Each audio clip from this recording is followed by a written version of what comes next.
வணக்கம். பிஎட் மற்றும் MS students ஜனவரி 2025 ஸ்வயம் examination results வந்து பப்ளிஷ் பண்ணியிருக்காங்க.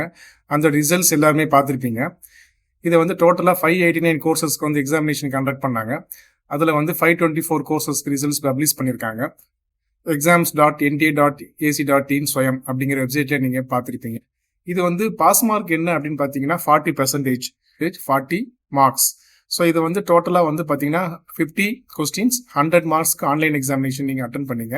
அந்த ஆன்லைன் எக்ஸாமினேஷன் அட்டன் பண்ணுறதை தான் இப்போ நீங்கள் ஸ்கோராக நீங்கள் பார்க்குறீங்க. ஃபைனல் ஸ்கோர் கார்டு வந்து இனிமேல் ரிலீஸ் பண்ணுவாங்க. இது வந்து ஜஸ்ட் ஆன்லைன் ஸ்கோருக்கான மார்க் தான். ஆனால் இதில் நீங்கள் கம்பல்சரியாக 40 மார்க் எடுத்தால் மட்டும்தான் பாஸ். 40 மார்க் எடுத்தால் மட்டும்தான் உங்களுக்கு வந்து சர்டிஃபிகேட் வந்து வரும். அதர்வைஸ் சர்டிஃபிகேட்டு உங்களுக்கு வராது. அதுக்கப்புறம் நீங்கள் இது வந்து எக்ஸ்டர்னலில் நீங்கள் கொடுக்க மார்க்ஸ். இனிமேல் பார்த்தீங்கன்னா இன்டர்னலில் நீங்கள் எவ்வளோ ஸ்கோர் பண்ணியிருக்கீங்க, இன்டர்னல் அசைன்மெண்ட் பீஸ் நீங்கள் சப்மிட் பண்ணியிருப்பீங்க. ஸோ அதை based on that marks, so ஃபைனலாக இன்டர்னல் மார்க்ஸ் டிசைட் பண்ணுவாங்க. ஸோ இதை பேஸ் பண்ணி தான் அதனுடைய ஃபைனல் சர்டிஃபிகேட்டில் உங்கள் ஸ்கோர்ஸ் வந்து ரிஃப்ளெக்ட் ஆகும். இதில் வந்து பார்த்தீங்கன்னா 5வது பாயிண்ட்டில் the final score card and certificates will be issued by the concern national coordinators like CEC, NITTR. Okay, இவங்க தான் வந்து நேஷனல் கோஆர்டினேட்டர்ஸ். நீங்கள் எந்த நேஷனல் கோஆர்டினேட்டர்ஸில் அந்த கோர்ஸ் லான்ச் பண்ணியிருக்காங்களோ ஸோ அவங்க வந்து சர்டிஃபிகேட் வந்து உங்களுடைய லாகின் ஐடியிலே வந்து வந்துடும். நீங்கள் அதில் போய் டவுன்லோட் பண்ணிக்கலாம்.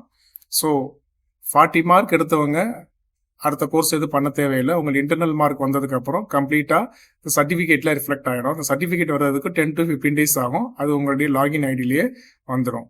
40 மார்க் எடுத்தாதவங்க சில பேர் வந்து பார்த்தீங்கன்னா 36, 38லாம் எடுத்திருப்பாங்க. இல்லை ஒரு கொஷின் 2 மார்க்ஸ், ஒரு கொஷின் 2 கொஷின்லாம் வந்து போயிருக்கும். ஸோ அது வந்து ஆக்சுவலாக அது வந்து நாட் குவாலிஃபைடு தான். ஸோ அதனால் 38 எடுத்தாலும் அவங்க வந்து ரீகோர்ஸ் தான் பண்ணணும். ஜூலை 2025க்கான ரிஜிஸ்ட்ரேஷன் போயிட்டுருக்கு. நீங்கள் ரிஜிஸ்டர் பண்ணிக்கலாம். அரௌண்ட் 90 கோர்சஸ் இருக்குது. ஸோ அதில் நீங்கள் பெஸ்ட் ஈஸியான கோர்ஸை நீங்கள் செலக்ட் பண்ணிக்கலாம். ஸோ அதற்கான வீடியோ ஆல்ரெடி நான் கொடுத்துருக்கேன். நீங்கள் டிஸ்கிரிப்ஷனில் பார்த்துக்கலாம்.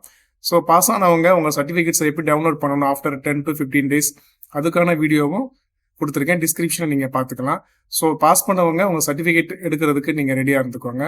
பாஸ் பண்ணாதவங்க பிலோ 40 உள்ளவங்க எல்லாமே நீங்கள் அடுத்த கோர்ஸ் பண்ணுறதுக்கு நீங்கள் ஜூலை 2025 ரிஜிஸ்ட்ரேஷன் வந்து நீங்கள் பண்ணிவிட்டு கோர்ஸ் அக்சஸ் பண்ணுறதுக்கு ரெடியாக இருங்க. கோர்ஸ் எல்லாமே 15th ஜூலை 10, ஜூலை 15th மேலே தான் கோர்ஸ் ஸ்டார்ட் ஆகும். இப்போ ரிஜிஸ்ட்ரேஷன் மட்டும் போயிட்டுருக்கு. ஸோ இப்போ நீங்கள் அந்த டீச்சர் எஜுகேஷனை செலக்ட் பண்ணிங்கன்னா இந்த கோர்சஸ்லாம் அவைலபிளாக இருக்குது, லைவாக இருக்குது. உங்களுக்கு எந்த கோர்ஸ் வேணுமோ நீங்கள் எடுத்துக்கலாம். ஸோ மினிமம் 4 வீக்ஸ்லேருந்து மேக்ஸிமம் வந்து கோர்சஸ் வந்து கொடுத்துருக்காங்க. நீங்கள் 4 வீக்ஸ் 6 வீக்ஸ் கோர்ஸ் எடுத்துட்டிங்கன்னா உங்களுக்கு ஈஸியாக இருக்கும். அதற்கான டீட்டெயில்ஸ் வந்து நான் ரிஜிஸ்ட்ரேஷன் வீடியோ வந்து கொடுத்துருக்கேன். அதில் நீங்கள் பாருங்கள், ரிஜிஸ்டர் பண்ணிக்கோங்க. இதுக்கப்புறம் அடுத்து என்ன பண்ணணும், ரிஜிஸ்டர் பண்ணவங்க அடுத்து என்ன பண்ணணும், கோர்ஸ் எப்போ ஆரம்பிக்கும், அசைன்மெண்ட் சப்மிட் பண்ணுறதுல நம்ம அடுத்த வீடியோவில் பார்க்கலாம். பாஸ் பண்ணவங்க சர்டிஃபிகேட் எப்படி டவுன்லோட் பண்ணணும் அப்படிங்கிறத வீடியோவும் நம்ம அடுத்து பார்க்கலாம். Wish you all the best. Thank you.